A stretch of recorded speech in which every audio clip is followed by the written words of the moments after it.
श्रीकृष्ण म्हणतात, जे झाले ते चांगल्यासाठीच झाले, जे होत आहे तेही चांगल्यासाठीच होत आहे आणि जे होईल तेही चांगल्यासाठीच होईल. हा उपदेश जीवनातील सर्वात गहन सत्यांपैकी एक आहे, जो समजायला कदाचित कठीण वाटेल, पण ज्याने हे सत्य आपल्या जीवनात उतरवले त्याचे जीवन चिंता आणि भयापासून मुक्त होते. जेव्हा जीवनात काहीतरी वाईट घडते, जेव्हा आपल्या माणसांकडूनच ठेच लागते, जेव्हा मन रडायला लागते, जेव्हा स्वप्ने तुटू लागतात, जेव्हा विश्वास डळमळीत होतो, तेव्हा आपण सर्वात आधी हाच विचार करतो की माझ्यासोबतच असे का झाले? मी तर कोणाचे वाईट केले नव्हते, तरीही माझ्यासोबतच असे का? पण श्रीकृष्णाचं हे वचन आपल्याला एक खूप खोल, एक खूप दिव्य गोष्ट शिकवते. सर्व काही देवाच्या त्या विशाल योजनेचा एक भाग आहे, जिला आपली मर्यादित दृष्टी पाहू शकत नाही, आणि ती योजना कधीही आपल्या नुकसानीसाठी नसते.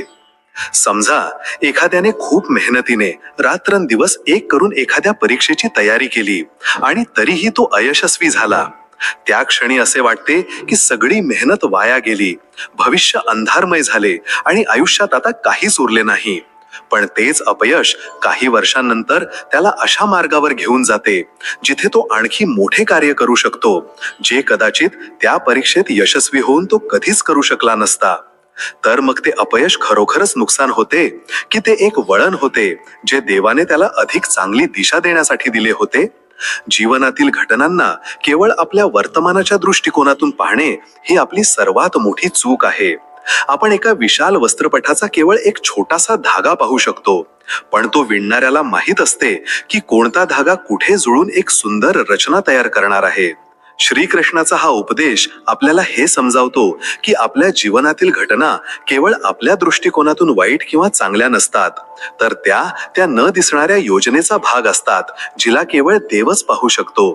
जेव्हा आपल्याला कुणी सोडून जाते, एखादी संधी हातातून निसटते, एखादे स्वप्न अपूर्ण राहते, तेव्हा ते आपल्याला आतून तोडून टाकते.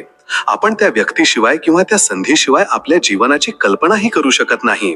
पण जर आपण त्या क्षणी श्रीकृष्णाची ही गोष्ट आठवली, जे झाले ते चांगल्यासाठी झाले, तर आपले मन हळूहळू स्वीकारायला शिकते.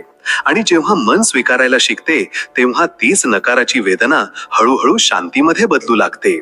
आपण नेहमी भविष्याबद्दल काळजीत असतो. काय होईल, कसे होईल, जर तसे झाले नाही तर काय होईल? या चिंता आपल्या आजच्या सुखालाही हिरावून घेतात. पण श्रीकृष्ण म्हणतात, जे होईल तेही चांगल्यासाठीच होईल. याचा अर्थ असा नाही की प्रत्येक परिणाम आपल्या इच्छेनुसारच होईल. याचा अर्थ असा आहे की जो परिणाम मिळेल तो आपल्याला कोणत्या ना कोणत्या रूपात एक नवी दिशा, एक नवा अनुभव किंवा एक नवी चेतना देईल, जी आपल्या जीवनाला पूर्णत्वाकडे घेऊन जाईल. आता कल्पना करा की तुम्ही एका नावेत बसला आहात आणि ती नाव प्रवाहात वाहत आहे. जर तुम्ही प्रत्येक लाटेशी लढाल तर तुम्ही थकून जाल, कदाचित बुडूनही जाल. पण जर तुम्ही प्रवाहाबरोबर वाहायला शिकलात तर तुम्ही सुरक्षित किनाऱ्यावर पोहोचू शकता. अगदी तसेच, जर आपण जीवनातील प्रत्येक अनुभव तो चांगल्यासाठीच आहे असे मानून स्वीकारला, तर आपण आतून हलके होतो, आपली भीती कमी होते आणि आपल्या आत विश्वास वाढू लागतो. विश्वास हाच तो शब्द आहे जो या उपदेशाचा आत्मा आहे. श्रीकृष्णाला हेच हवे आहे की आपण विश्वास ठेवायला शिकावे, स्वतःवर, आपल्या कर्मांवर आणि त्या परम शक्तीवर, जी आपल्याला पाहत आहे, जी आपल्याला योग्य वेळी योग्य दिशा देत आहे. म्हणूनच जेव्हा कधी मन तुटेल, परिस्थिती बिघडेल किंवा रस्ता धुसर वाटेल, तेव्हा फक्त एका क्षणासाठी बसा, डोळे बंद करा आणि श्रीकृष्णाचे हे वचन आपल्या आत पुन्हा म्हणा. जे झाले ते चांगल्यासाठीच झाले, जे होत आहे तेही चांगल्यासाठीच होत आहे, आणि जे होईल तेही चांगल्यासाठीच होईल. मग बघा तुमच्या आत कशी शांती उतरायला लागते. कारण जेव्हा आपण वर्तमानाला स्वीकारायला शिकतो, तेव्हा मन भविष्याची चिंता सोडते, आणि तोच क्षण असतो जेव्हा आपण श्रीकृष्णाच्या जवळ येतो. आणि जिथे कृष्ण आहे तिथे चिंता नाही, फक्त विश्वास असतो. श्रीकृष्ण म्हणतात, तू फक्त कर्म कर, फळाची इच्छा करू नकोस, कारण फळाची चिंता हेच तुझ्या दुःखाचे कारण आहे. जेव्हा तू फळावर लक्ष केंद्रित करतोस, तेव्हा तुझे मन एकतर भविष्याच्या चिंतेत बुडते किंवा अपयशाच्या भीतीने थरथर कापते. पण जेव्हा तू फक्त आपल्या कर्मावर लक्ष देतोस तेव्हा तुझे मन शांत होते आणि त्याच शांतीत तू देवाच्या जवळ असतोस. हा उपदेश गीतेतील सर्वात गहन आणि प्रसिद्ध वचनांपैकी एक आहे. पण अनेकदा लोक याचा अर्थ फक्त एवढाच समजतात की मेहनत करा पण अपेक्षा ठेवू नका. पण याचा भाव यापेक्षाही खूप खोल आहे. खरं तर श्रीकृष्ण इथे फक्त इच्छा करू नको असे म्हणत नाहीत. ते आपल्याला आसक्तीपासून मुक्त होण्याची कला शिकवत आहेत. कारण समस्या मेहनत करण्यात नाही, समस्या तेव्हा निर्माण होते जेव्हा आपण त्या मेहनतीतून काहीतरी विशिष्ट मिळवण्याचा हट्ट धरतो. जेव्हा आपले लक्ष कर्मावरून हटून त्याच्या परिणामावर जाते तेव्हाच दुःख, चिंता आणि भयाचा जन्म होतो.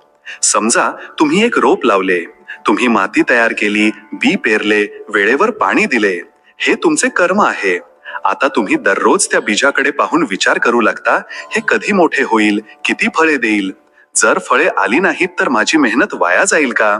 ही फळाची चिंता आहे. तर मग तुम्ही त्या बीजाला व्यवस्थित वाढू द्याल का? नाही. तुम्ही त्याला वेळ देण्याऐवजी आपल्या चिंतेने आणि अधीरतेने त्याची वाढ थांबवाल. जीवनही असेच आहे. जर तुम्ही प्रत्येक कामाआधी हा विचार केला की यातून मला काय मिळेल, तर तुम्ही प्रत्येक क्षणी दबावाखाली राहाल. पण जेव्हा तुम्ही हा विचार करून काम करू लागता की मला माझे कर्तव्य पार पाडायचे आहे, प्रामाणिकपणे, निष्ठेने, कोणत्याही भीतीशिवाय, तेव्हा तुम्ही कामाला ओझे नाही तर भक्ती मानून करू लागता. आणि हा फरक खूप मोठा आहे. एक माणूस जो काम यासाठी करत आहे कारण त्याला त्याचा पगार हवा आहे, तो दिवस मोजतो, तो काम टाळण्याचा प्रयत्न करतो. पण जो माणूस काम यासाठी करत आहे कारण त्याला त्यात समाधान आणि आनंद मिळतो, तो क्षण मोजतो. त्याच्यासाठी कर्मच पूजा बनते. चिंता तिथे सुरू होते जिथे आपण भविष्याला आपल्या मनाप्रमाणे ठरवण्याचा प्रयत्न करतो. पण भविष्य कधीही आपल्या नियंत्रणात नसते. आपल्या हातात फक्त आपले वर्तमान कर्म असते आणि त्याच वर्तमानावर पूर्ण प्रामाणिकपणे लक्ष देणे हाच श्रीकृष्णाचा संदेश आहे. जेव्हा तुम्ही परीक्षेची तयारी करता तेव्हा तुमची भूमिका आहे वाचणे, समजून घेणे, सराव करणे. हे तुमचे कर्म आहे. पण तुम्हाला किती गुण मिळतील हे पूर्णपणे तुमच्या हातात आहे का? नाही. त्यात परिस्थिती, प्रश्नपत्रिकेची काठिण्य पातळी, तुमचे आरोग्य, परीक्षकाचा दृष्टिकोन अशा अनेक गोष्टींचा समावेश असतो. तर मग तुम्ही तयारी सोडून द्याल का? नाही. कारण तुमचे कर्म आहे तयारी करणे. म्हणूनच श्रीकृष्ण म्हणतात, तू कर्म कर कारण तोच तुझा धर्म आहे. फळाची चिंता देवावर सोडून दे, कारण त्यालाच माहित आहे की तुझ्यासाठी काय योग्य आहे आणि कधी योग्य आहे. पण आपण उलटे करतो. कामात निष्काळजीपणा करतो, पण अपेक्षा आकाशापेक्षाही उंच ठेवतो. परिणामी चिंता, निराशा आणि दुःखच वाट्याला येते. जर आपण हेच शिकलो की मी आज जे करू शकतो ते मी पूर्ण मनाने करेन, पण उद्या काय होईल ते देव जाणे, तर आपण आपल्या अर्ध्या त्रासातून सहजच मुक्त होऊ. जीवन एका नदीसारखे आहे. जेव्हा तुम्ही प्रवाहाबरोबर वाहता, मेहनत करता, पण नियंत्रणाचा हट्ट धरत नाही, तेव्हा तुम्ही सहज राहता. पण जेव्हा तुम्ही प्रत्येक वळणाला आपल्या इच्छेप्रमाणे वाकवू पाहता, तेव्हा जीवन एक थकवा बनून जाते.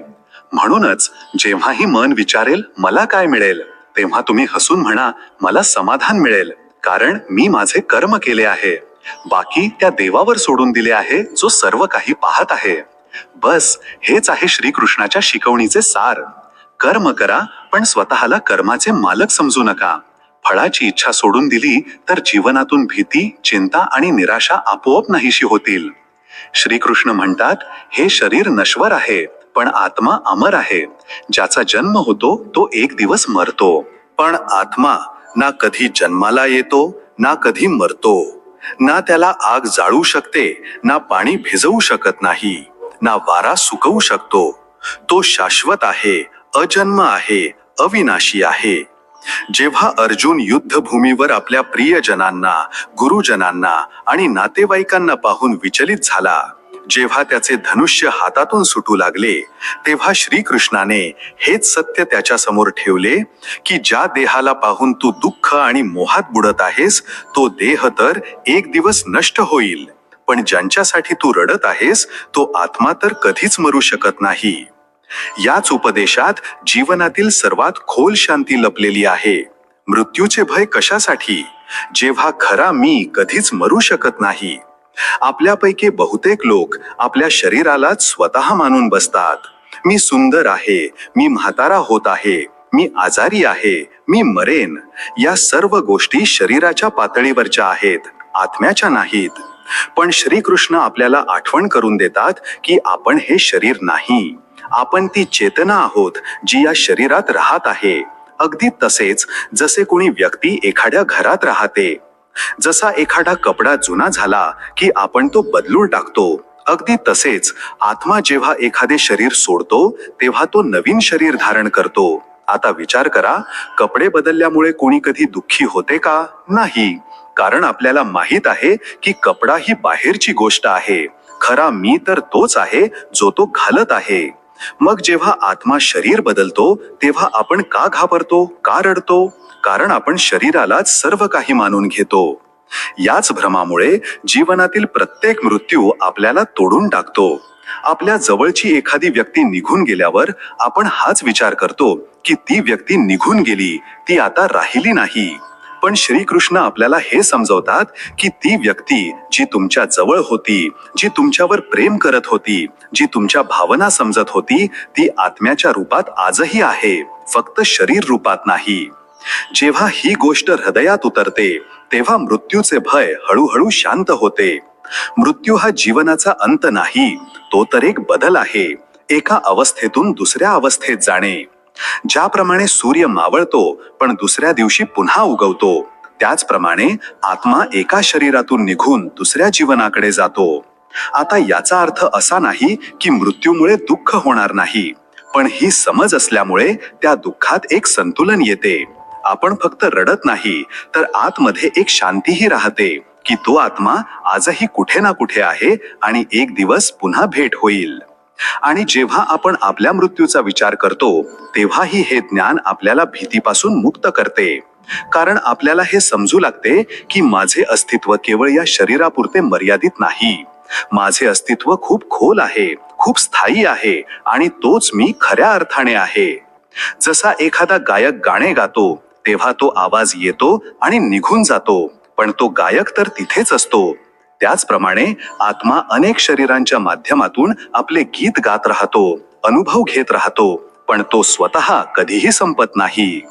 जेव्हा आपण हे सत्य जाणून घेतो तेव्हा आपल्या जीवनातील सर्वात मोठी चिंता म्हणजे मृत्यू आपला प्रभाव गमावू लागते.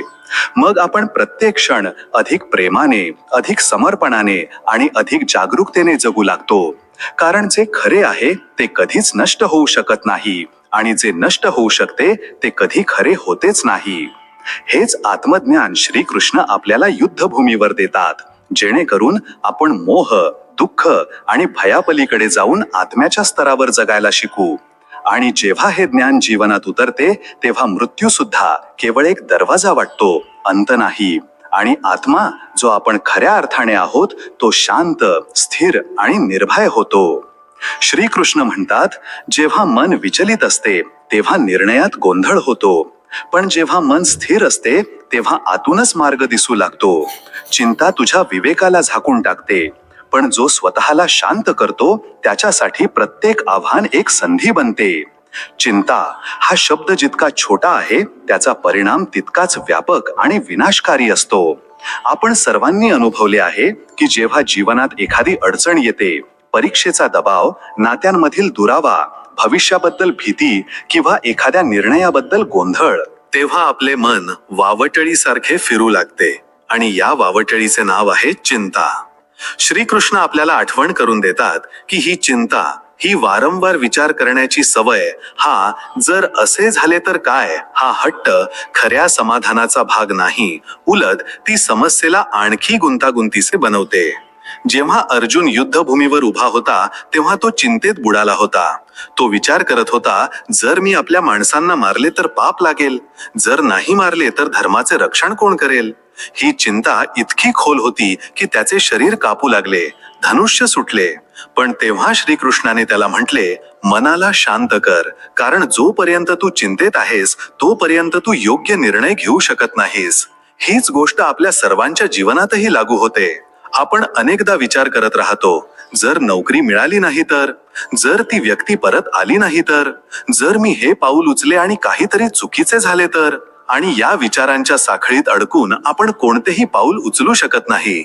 आपण फक्त चिंता करत राहतो आणि दररोज त्या मानसिक थकव्यात जगतो, जो ना आपल्याला समाधान देतो ना संतोष.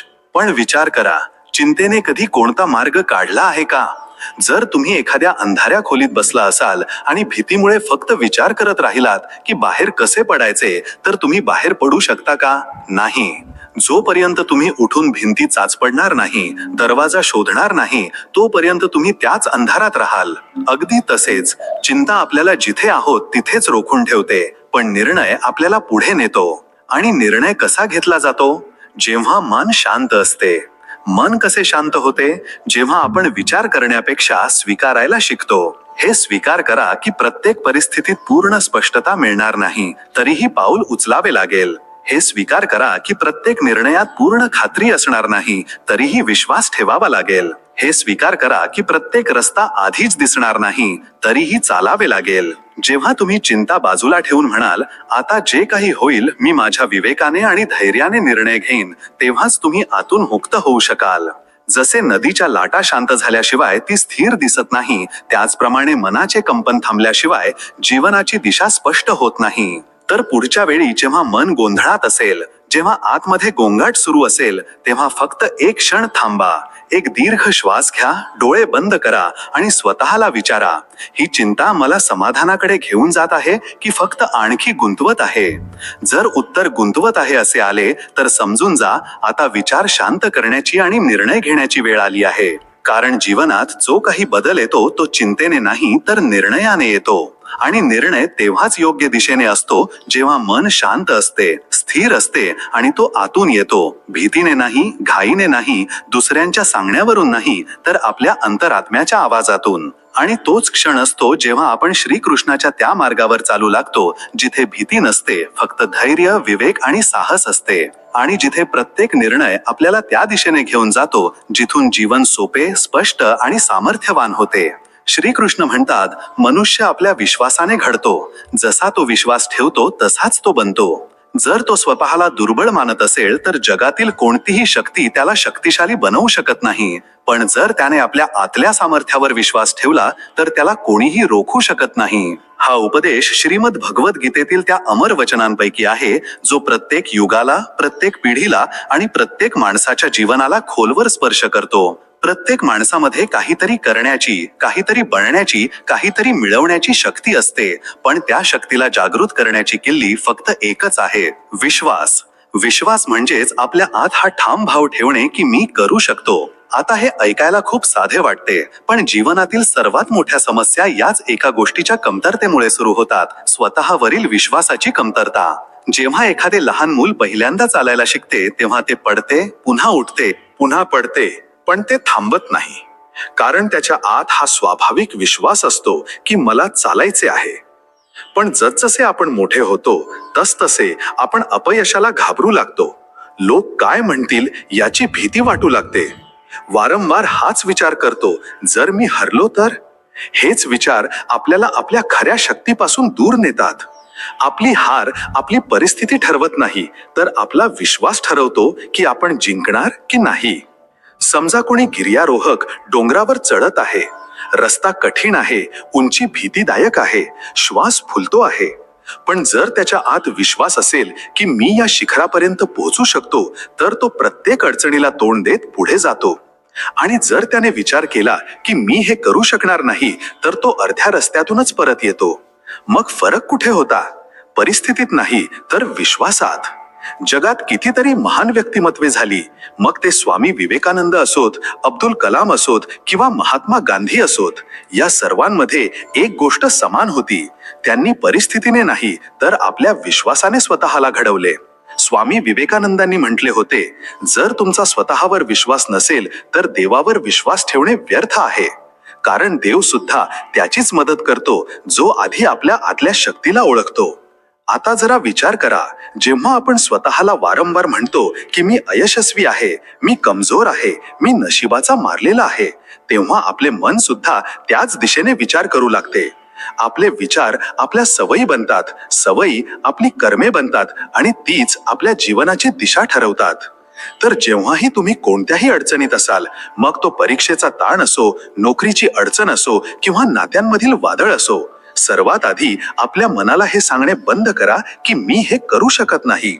उलट मनापासून म्हणा, मी करू शकतो आणि मी करणारच. कारण जेव्हा मनाला विश्वासाची दिशा दिली जाते तेव्हा रस्ते आपोआप तयार होतात. लक्षात ठेवा, कोणताही चमत्कार बाहेर घडत नाही.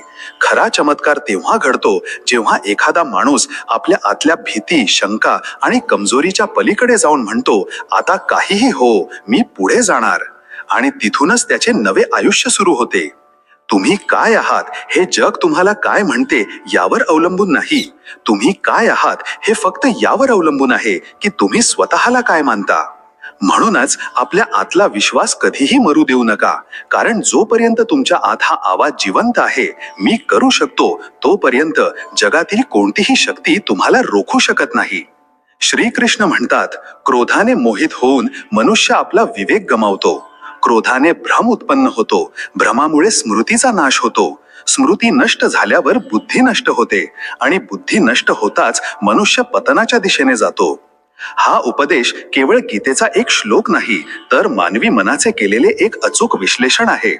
श्रीकृष्णाने अर्जुनाला युद्धभूमीवर उभे करून हे नाही सांगितले की क्रोध करू नकोस कारण ते चुकीचे आहे, तर त्यांनी त्याचे संपूर्ण मानसशास्त्रीय परिणाम समजावून सांगितले की कशी एक छोटीशी ठिणगी संपूर्ण आयुष्य राख करू शकते.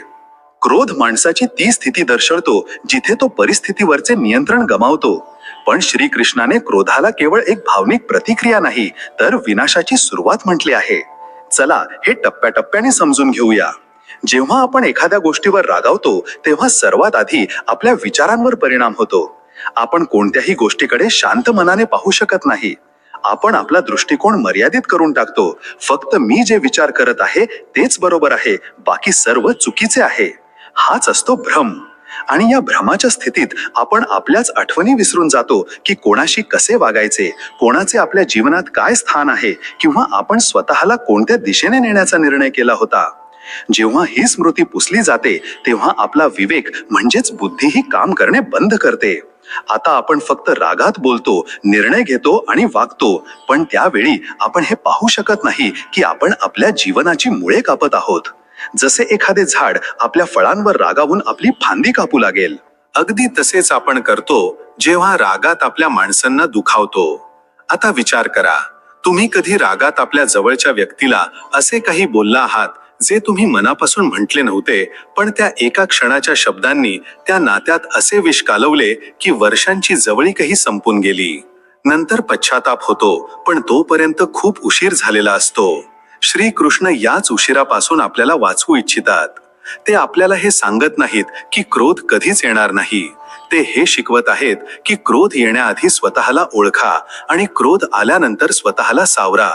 कारण क्रोध कधीच एकटा येत नाही, तो सोबत आणतो अपराधीपणाची भावना, नात्यांमधील दुरावा, मनाची अशांती आणि सर्वात मोठे म्हणजे स्वतःबद्दलची हीन भावना. आता हेही खरे आहे की क्रोधाचा जन्म कुठेतरी अपेक्षांमधून होतो. जेव्हा गोष्टी आपल्या इच्छेप्रमाणे होत नाहीत, जेव्हा कोणी आपले ऐकत नाही किंवा जेव्हा कोणी आपला अपमान करतो, तेव्हा आतून काहीतरी तुटते आणि तीच तुटलेली भावना रागाच्या रूपात बाहेर येते. पण त्या क्षणी जर आपण काही वेळ थांबलो, एक दीर्घ श्वास घेतला, आपल्या आत डोकावून पाहिले, तर आपल्याला दिसेल की या क्षणी निर्णय घेण्याची नाही, तर स्वतःला सांभाळण्याची गरज आहे. हीच आहे क्रोध सोडण्याची पहिली पायरी. आणि जेव्हा आपण हा सराव करतो तेव्हा हळूहळू जीवनात एक नवी शांती उतरू लागते.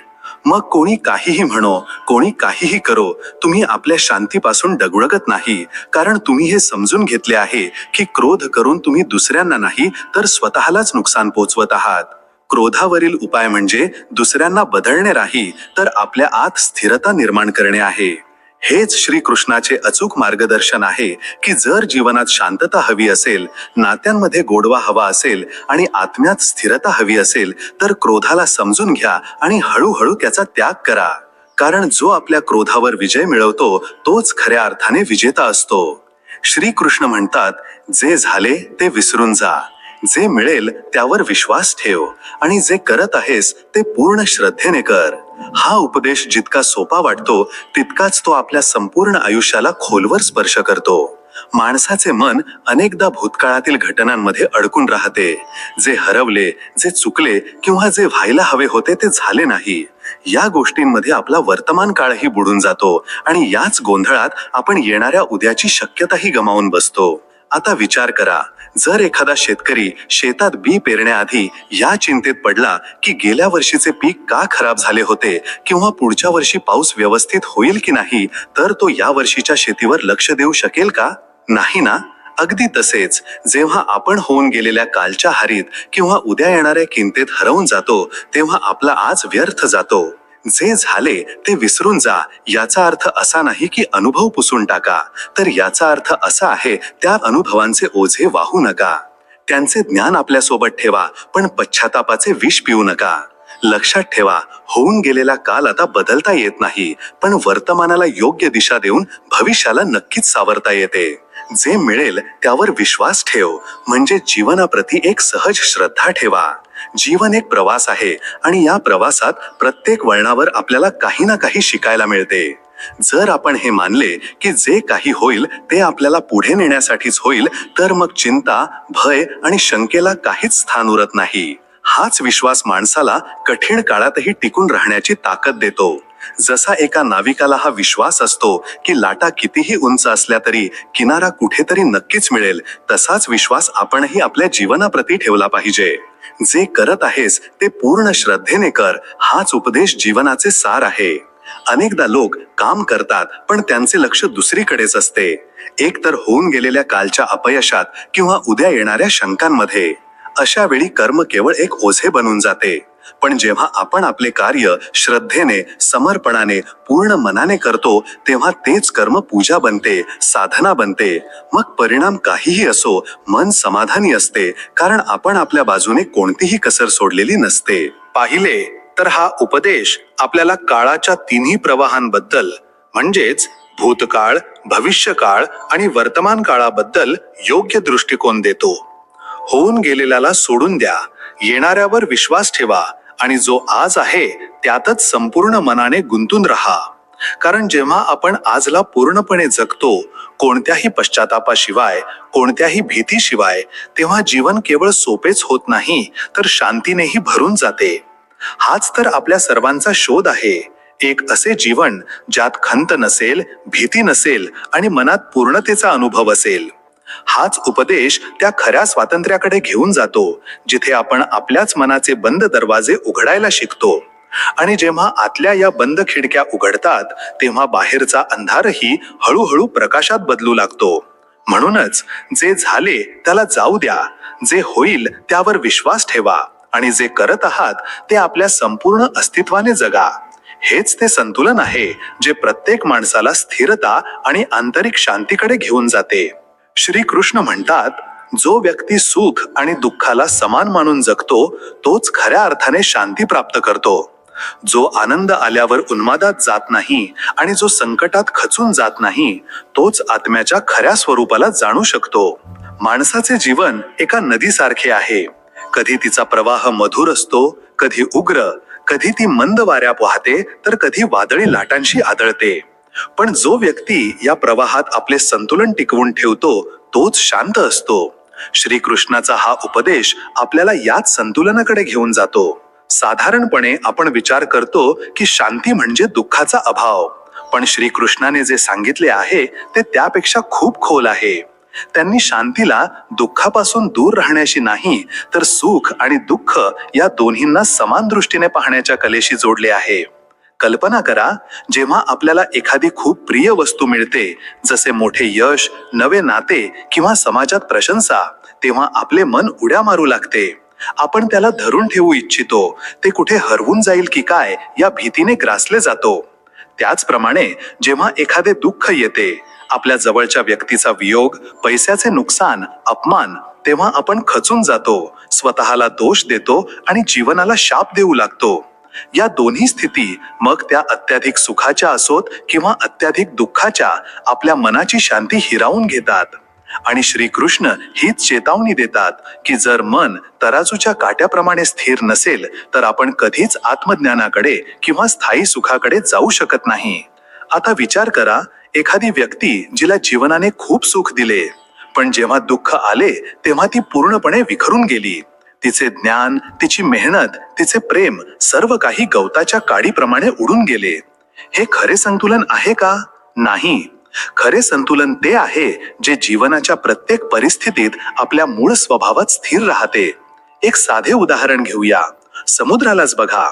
त्याच्या पृष्ठभागावर कितीही लाटा असोत, वादळ असो किंवा पाऊस, पण त्याच्या खोल तळाशी नेहमी एक गहन शांती टिकून असते. तोच आपला आत्मा आहे. पण आपण त्या पृष्ठभागावरील लाटांमध्येच अडकून राहतो. सुखाची लाट आली की आपण नाचू लागतो आणि दुःखाची लाट आली की आपण बुडू लागतो. जर आपण श्रीकृष्णाचे हे वचन आपल्या मनात साठवून ठेवले की सुख आणि दुःख एकाच नाण्याचे दोन बाजू आहेत, जे आले आहेत ते जाणारच आहेत, तर मग आपण ना कोणत्याही यशात हरवून जाऊ, ना कोणत्याही अपयशाला घाबरू. हा दृष्टिकोन आपल्याला अहंकारापासूनही वाचवतो आणि आत्मग्लानीपासूनही. हेच आहे संतुलन. ना जास्त आनंद, ना जास्त दुःख, केवळ स्थिरता. आणि हीच स्थिरता ती आंतरिक शांती आहे जिच्या शोधात आपण आयुष्यभर भटकत असतो. म्हणूनच पुढच्या वेळी जेव्हा एखादी खूप सुखद घटना घडेल तेव्हा हसा, पण त्यात वाहून जाऊ नका. आणि जेव्हा एखादे दुःख येईल तेव्हा ते सहन करा, पण त्यात खचून जाऊ नका. कारण तुमच्या आत जो आत्मा आहे तो या दोन्हींच्या पलीकडे आहे. हीच आहे श्रीकृष्णाची खरी शिकवण, जी प्रत्येक काळात, प्रत्येक युगात, प्रत्येक माणसासाठी अमूल्य आहे. श्रीकृष्ण म्हणतात, जोपर्यंत मन कोणत्या वस्तूशी किंवा कोणत्या भावनेशी बांधलेले राहील, तोपर्यंत आत्म्याला आपल्या पूर्ण स्वातंत्र्याचा अनुभव येऊ शकत नाही. मोह त्या दोरीसारखा आहे, जी दिसत नाही, पण माणसाची गती आतल्या आत बांधून ठेवते. जिथे मोह आहे तिथे शांती नाही, कारण मोह प्रत्येक क्षणी तुला काहीतरी गमावण्याच्या भीतीत बुडवून ठेवतो. मोह एका सूक्ष्म जाळ्यासारखा असतो. हे जाळे असे नाही की बाहेरून कोणी आपल्याला बांधत आहे. हा तर आपल्या आतूनच निर्माण झालेला भ्रम आहे. समजा तुम्हाला एखादी व्यक्ती खूप प्रिय आहे आणि तुम्हाला नेहमी असे वाटते की ती व्यक्ती तुमच्या जवळच राहावी, तुमच्याशी जोडलेली राहावी, कधीही बदलू नये, कधीही दूर जाऊ नये. हाच मोह आहे. आणि जसा त्या व्यक्तीमध्ये थोडा जरी बदल होतो, ती तुमच्यापेक्षा वेगळा विचार करते, थोडे अंतर ठेवते, तेव्हा तुम्ही आतून तुटू लागता. हीच मोहाची वेदना आहे. आता विचार करा, हे दुःख का झाले? कारण आपण तिला सोडू इच्छित नव्हतो. तिला आपल्या अपेक्षांचा, आपल्या कल्पनांचा, आपल्या सुखाचा आधार बनवले होते. हाच तर मोह आहे, जिथे आपण आपल्या आतल्या जवळीकीला स्वतंत्र प्रेमाऐवजी अपेक्षा आणि स्वार्थात बदलून टाकतो. मोह फक्त माणसांशीच नसतो. आपल्याला आपल्या ओळखीचा मोह होतो. मी असा आहे, मी हे मिळवले आहे, मला हे गमावायचे नाही. या सर्व गोष्टी जेव्हा आपल्या मनात मूळ धरतात तेव्हा तो मोह बनतो. आणि याच मोहामुळे वारंवार भीती, चिंता आणि दुःख जन्माला येतात. समजा एखाद्या माणसाला खूप मोठे पद मिळाले आहे. त्याला आपल्या प्रतिष्ठेचा मोह झाला आहे. आता प्रत्येक क्षणी त्याला भीती वाटेल की हे पद निघून गेले तर, लोक मला कमी लेखू लागले तर. या भीतीने तो शांतपणे जेवूही शकणार नाही, झोपूही शकणार नाही आणि हसूही शकणार नाही. हीच ती अशांती आहे जी मोहातून जन्माला येते. इथे लक्षात घेण्यासारखी गोष्ट ही आहे की मोह आपल्याला कधीच एका जागी स्थिर राहू देत नाही. जर तुम्ही एखाद्या गोष्टीशी बांधलेले असाल तर तुमचे मन सतत तोच विचार करत राहील. जर हे निघून गेले तर, जर हे बदलले तर, जर हे राहिले नाही तर माझे काय होईल? आणि जेव्हा मन या चक्रात अडकते तेव्हा तुम्ही वर्तमान काळ जगूच शकत नाही. आणि जेव्हा तुम्ही वर्तमान काळ जगत नाही तेव्हा न आत्मज्ञान मिळते, न आतली शांती. कारण आत्म्याचा अनुभव केवळ त्याच क्षणी शक्य आहे जेव्हा मन पूर्णपणे शांत आणि स्वतंत्र असते, जेव्हा ते कोणत्याही भीती, अपेक्षा किंवा आग्रहाच्या पलीकडे असते. मुक्ती ही आकाशातून पडणारी वस्तू नाही आणि ती कोणत्या दूरच्या जंगलात बसून ध्यान केल्यानेही मिळत नाही. मुक्ती आतच आहे, पण ती तेव्हाच मिळेल जेव्हा आत कोणतीही पकड नसेल. जेव्हा आपण स्वीकार करायला शिकू, जेव्हा आपल्याला कोणतीही गोष्ट सुटण्याची भीती वाटणार नाही, जेव्हा आपण हे जाणू की प्रत्येक गोष्ट, मग ती व्यक्ती असो, वस्तू असो किंवा भावना, फक्त काही काळापुरतीच आहे, तेव्हा आपण मोहाच्या पलीकडे जाऊ शकतो. आणि जसा मोह तुटतो तशी एक विलक्षण शांती मनाला स्पर्श करते. ती शांती जी कोणत्याही बाहेरच्या गोष्टीमधून येत नाही, ती तर आपल्या आतच होती, फक्त मोहामुळे ती लपून गेली होती.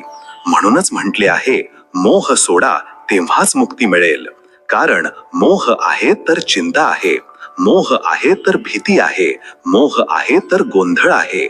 पण जसा मोह सुटतो तिथे काहीही गमावण्याची भीती राहत नाही. आणि जिथे काही गमावण्याची भीती नाही तिथेच खरी मुक्ती आहे. श्रीकृष्ण म्हणतात, जो व्यक्ती या भ्रमात जगतो की कोणीतरी नेहमी त्याच्या सोबत राहील किंवा तो नेहमी कोणाचा तरी होऊन जगू शकेल, तो मोह आणि अपेक्षांच्या बंधनात अडकलेला राहतो. जगात काहीही कायम नाही, न नाती, न परिस्थिती, न शरीर. म्हणूनच मी म्हणतो, स्वतःला ओळख, स्वतःमध्ये राहा. कारण जेव्हा तू तुझ्या खऱ्या स्वरूपाला ओळखतोस तेव्हा तुला कोणाच्याही आधाराची गरज राहत नाही. तेव्हा तू खऱ्या अर्थाने मुक्त होतोस. या उपदेशाचा अर्थ खूप खोल आहे, पण जितका खोल आहे तितकाच सोपाही आहे. जर आपण आपल्या जीवनाकडे एकदा लक्षपूर्वक पाहिले तर आपण लहानपणापासूनच या भ्रमात जगतो की आपले आई वडील, भाऊ बहीण, मित्र, जोडीदार किंवा मुले हे सर्व नेहमी आपल्या सोबत राहतील. आणि जेव्हा ही साथ सुटते, कोणी दूर जाते, कोणी बदलते किंवा कोणी या जगाचा निरोप घेते, तेव्हा आपण खचून जातो. कारण आपण आपल्या मनात ही धारणा बनवलेली असते की हे तर माझे आहेत, हे मला कधीच सोडणार नाहीत. आणि इथूनच सुरू होते दुःखाचे खरे कारण, अपेक्षा. प्रत्येक अपेक्षा जेव्हा पूर्ण होत नाही तेव्हा मनात वेदना निर्माण होते. आणि ही वेदना हळूहळू जीवनाला आतून पोखरून टाकते. पण जर आपण श्रीकृष्णाचा हा उपदेश समजून घेतला की कोणीही कोणाची कायम साथ देत नाही, ना कोणी कायम आपले होऊ शकते, तर आपण हळूहळू आत्मनिर्भरतेकडे वाटचाल करू लागतो. आत्मनिर्भरतेचा अर्थ असा नाही की आपल्याला लोकांची गरज नाही, तर याचा अर्थ असा आहे की जेव्हा कोणी नसेल तरीही आपण खचून जाऊ नये. जेव्हा कोणी आपला आधार बनणार नाही तरीही आपण स्वतःला सांभाळायला शिकले पाहिजे. कारण जो व्यक्ती स्वतः सोबत जगायला शिकतो तोच प्रत्येक परिस्थितीत स्थिर राहू शकतो. खरी मैत्री, खरे प्रेम, खरी नाती ही सर्व तेव्हा अधिक सुंदर होतात जेव्हा ती अपेक्षेविना असतात. आपण हे समजतो की समोरची व्यक्ती आपल्या जीवनात आहे हा एक आशीर्वाद आहे, पण ती नेहमी आपल्या सोबत राहील याची कोणतीही खात्री नाही. तेव्हा आपण तो क्षण अधिक पूर्णतेने जगतो. ना तक्रार, ना राग, ना दुःख, फक्त एक साधी स्वीकार्यता. जर एखाद्या दिवशी जीवनात सर्वजण निघून गेले तरीही ज्या व्यक्तीला श्रीकृष्णाची ही शिकवण समजलेली असते तो आपला आतला दिवा विझू देत नाही. त्याला माहीत असते की त्याला या जगात दुसऱ्याच्या आधारावर नाही तर आपल्या आत वसलेल्या कृष्णाच्या आधारावर चालायचे आहे. आणि जेव्हा हा भाव येतो तेव्हा एकटेपणा राहत नाही, उलट एक दिव्य शांती, स्थिरता आणि आत्मबळ जन्माला येते. म्हणूनच या जीवनात नाती जोडा, प्रेम करा, सहकार्य करा, पण हे सर्व करताना स्वतःला विसरू नका. कारण शेवटी जो सोबत राहील ती ना कोणती व्यक्ती आहे ना कोणती वस्तू, ते केवळ तुमचे आत्म्याशी जोडलेले खरे स्वरूप आहे. आणि जो व्यक्ती आपल्या स्वरूपाला ओळखतो तोच खऱ्या अर्थाने श्रीकृष्णाचे ते वचन जगू शकतो. स्वतःला ओळख, स्वतःमध्ये राहा. श्रीकृष्ण म्हणतात, सत्य नेहमी सरळ असते. अडचण आपल्याला तेव्हा जाणवते जेव्हा आपण मनाच्या भ्रमात अडकून जातो. जसे पाणी स्वच्छ असेल तर त्यात सर्व काही स्पष्ट दिसते, तसेच मन जेव्हा शुद्ध असते तेव्हा सत्यही स्वाभाविकपणे स्पष्ट दिसू लागते. माणसाचा सर्वात मोठा संघर्ष हा आहे की तो जीवनाला सरळ रूपात पाहू शकत नाही. आपले विचार, आपले अनुभव, अपेक्षा आणि असुरक्षितता यांनी इतके भरलेले असतात की जी गोष्ट स्पष्ट आहे तीच सर्वात अस्पष्ट वाटू लागते. सत्य कधीही कोड्यासारखे येत नाही, ते अगदी समोर असते. पण मनाची भीती, तुलना, अहंकार आणि लोभ आपल्याला ते सत्य स्वीकारू देत नाहीत. समजा एखाद्या व्यक्तीशी तुमचे नाते बिघडले. आता तुम्ही विचार करता, त्याने असे का केले, मी तर बरोबर होतो, कदाचित माझी चूक होती, तो बदलला का, मी बदललो का. हे सर्व प्रश्न मनाला इतके गुंतवून टाकतात की तुम्ही हे विसरून जाता की सत्य कदाचित इतकेच होते की बोलणे योग्य वेळी झाले नाही किंवा एखादी भावनिक परिस्थिती नीट हाताळली गेली नाही. पण आपण आपल्या गुंतागुंतीच्या विचारांनी त्या सत्यावर पांघरून घालतो. यामुळेच चिंता वाढते. कारण जेव्हा गोष्टी सरळ दिसत नाहीत तेव्हा आपण त्यांच्याबद्दल कल्पना करू लागतो. भविष्याची भीती, भूतकाळातील खंत आणि वर्तमानातील अनिश्चितता हे सर्व मिळून असे धोके तयार करतात ज्यात आपण स्वतःलाही ओळखू शकत नाही. आणि ही स्थिती केवळ नात्यांपुरती मर्यादित नाही. आपले ध्येय, आपली ओळख, आपला धर्म, आपल्या जीवनाचा उद्देश या सर्व गोष्टींबद्दल आपण इतके गोंधळलेले असतो कारण आपण त्यांना सरळपणे पाहण्याची कला विसरलो आहोत. जेव्हा श्रीकृष्णाने अर्जुनाला म्हटले की तू तुझा धर्म ओळख, तेव्हा ते असे म्हणत नव्हते की तू युद्ध कर कारण ते तुझे कर्तव्य आहे. ते म्हणत होते तुझे सत्य काय आहे ते बघ. पण अर्जुन तर मोह आणि गुंतागुंतीच्या भावनांमध्ये अडकला होता. म्हणूनच त्याला सत्य जे अगदी समोर होते ते कठीण वाटू लागले. जीवनात समाधान तेव्हाच मिळते जेव्हा आपण सरळपणे विचार करतो. जसे लहान मूल कोणतीही गोष्ट थेटपणे समजून घेते. भूक लागली की रडले, जेवण मिळाले की शांत झाले. पण मोठे झाल्यावर आपण इतके काही विचार करू लागतो की स्वतःलाही समजू शकत नाही. जर तुम्हाला शांतता हवी असेल तर तुम्हाला सत्यासोबत बसायला शिकावे लागेल. आणि सत्य कधीही ओरडत नाही. ते शांत असते, सरळ असते. फक्त त्यापर्यंत पोहोचण्यासाठी आपल्याला मनाचा गोंगाट शांत करावा लागेल. तर पुढच्या वेळी जेव्हा तुम्ही कोणत्या गोंधळात असाल तेव्हा स्वतःला हा प्रश्न विचारा, मी गोष्टींना सरळपणे पाहत आहे की मीच त्यांना गुंतागुंतीचे बनवत आहे. कारण कधी कधी शांतता मिळवण्यासाठी आपल्याला ज्ञानाचा शोध घ्यावा लागत नाही, तर ते विचार सोडावे लागतात जे आपल्याला गोंधळात टाकतात. आणि सत्य नेहमी तिथेच असते, तुमच्या डोळ्यांसमोर, अगदी स्पष्ट. त्याला पाहण्यासाठी फक्त साधेपणाने पाहावे लागते. श्रीकृष्ण म्हणतात, प्रत्येक आत्मा माझ्याच अंशातून उत्पन्न झाला आहे. म्हणूनच प्रत्येक जीवात मीच व्यापलेला आहे. जो या भावाने पाहतो तो ना द्वेष करतो ना मोहात बांधला जातो. जेव्हा श्रीकृष्ण हे वाक्य म्हणतात तेव्हा ते फक्त एक तात्विक गोष्ट सांगत नसतात, तर ते आपल्याला दृष्टिकोन बदलण्याची शिकवण देत असतात. माणसाची सर्वात मोठी समस्या हीच आहे की तो इतरांना स्वतःपेक्षा वेगळे मानतो. जसा हा वेगळेपणा येतो तिथूनच सुरू होते तुलना, अहंकार, द्वेष आणि मग एक अनोळखी अस्वस्थता. आता विचार करा, जेव्हा आपण कोणाला पाहून म्हणतो हा माझ्यासारखा नाही, याचे विचार वेगळे आहेत, याचा रंग, रूप, धर्म, भाषा, पद्धत माझ्यापेक्षा वेगळी आहे, तेव्हा आपण खरोखरच त्याला समजून घेण्याचा प्रयत्न करतो का? नाही. आपण त्याला अंतरावरून पाहू लागतो आणि जसे हे अंतर वाढते आपल्या मनात एक अस्वस्थता येऊ लागते. हीच अस्वस्थता हळूहळू घृणा, द्वेष किंवा मत्सर बनते. पण जरा या दृष्टिकोनातून विचार करा, जर प्रत्येक आत्मा देवाचा अंश असेल तर मग आपण ज्याला पाहत आहोत तो कोणी बाहेरचा माणूस नाही. तोही त्याच स्रोतातून आला आहे ज्यातून आपण आलो आहोत. तोही तितकाच पूर्ण आहे जितके आपण आहोत. आणि तेव्हा ना कोणी मोठे असते ना छोटे, ना कोणी आपले असते ना परके. सर्व काही फक्त एकाच चेतनेचा विस्तार बनते. जसे समुद्राच्या लाटा, पाहताना प्रत्येक लाट वेगळी दिसते, कोणी लहान, कोणी मोठी, कोणी शांत, कोणी वादळी. पण जेव्हा तुम्ही लक्षपूर्वक पाहता तेव्हा प्रत्येक लाट त्याच समुद्राचा भाग असते, त्याच पाण्याच्या राशीची वेगवेगळ्या रूपातील अभिव्यक्ती.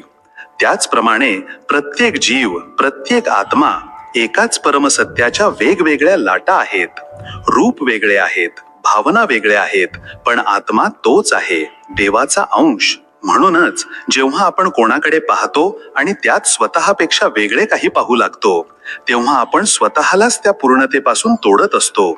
पण जसे आपण इतरांमध्येही त्या परमात्म्याला पाहू लागतो तेव्हा नात्यांमधून तुलना निघून जाते, द्वेष मिटून जातो आणि जे शिल्लक राहते ते म्हणजे आपलेपणा, करुणा आणि खोलवर जोडलेली शांती. तुम्ही अनुभवले असेल, जेव्हा तुम्ही एखाद्या लहान मुलाला पाहता तेव्हा कोणत्याही कारणाशिवाय चेहऱ्यावर हसू येते, एक आपलेपणा जाणवतो.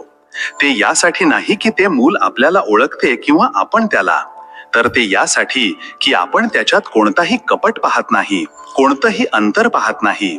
तोच भाव जर आपण प्रत्येकासाठी ठेवला की हा सुद्धा त्याच परमात्म्याचा अंश आहे, तर मग कसला द्वेष, कसली चिंता. जीवनातील अर्ध्या अडचणी तेव्हाच संपतात जेव्हा आपण आपले विचार संकोचितपणातून काढून व्यापकतेकडे नेतो. जेव्हा आपण इतरांमध्ये देवाला पाहू लागतो तेव्हा आपण आपल्या आतल्या देवत्वालाही अनुभवू लागतो. आणि तोच अनुभव आहे जिथून जीवनात प्रेम, करुणा